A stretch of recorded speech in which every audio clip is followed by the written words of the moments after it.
Hello. In this video, we will discuss the reporting section of the dashboard. This section gives you several reports that allow you to see traffic volume, as well as observe top requested domains, block threats, and billing information.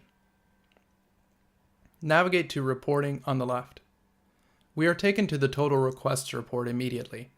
This report allows you to see the total volume of queries and is useful for seeing what days of the week are the busiest. By default, we can see the aggregate whole of today's queries starting at midnight.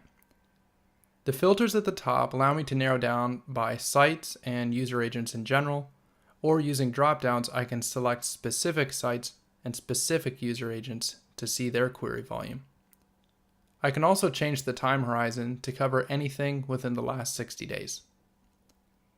The next report is the Queries per Second report. This allows you to see the total volume of queries on a shorter time horizon, such as the last hour or the last day. It's useful for showing the busiest times of the day on your networks. Next, we have the Most Active Sites report. This report shows us a pie chart and below the chart a list of the busiest networks, which is useful for seeing which networks generate the most traffic. As the others, you can select a custom time horizon to see the busiest networks at any time between the past day and the past 2 months. The next report is the Top Requests report, and this breaks down your queries by domains. This will show you what your users are looking up on the network, and it's invaluable for tweaking policy categories or adding domains to your whitelist or blacklist.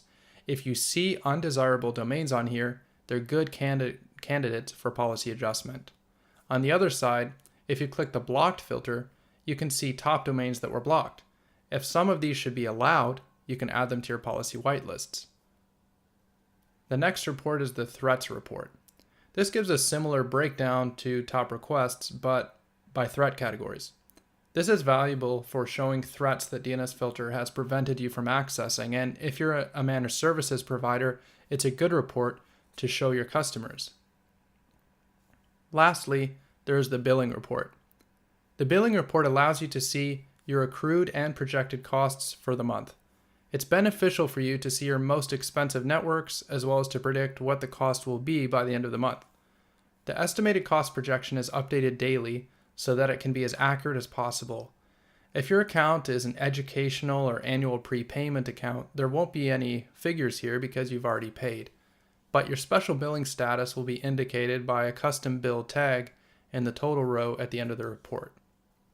This concludes our introduction to the reporting section of the dashboard. Thanks for watching.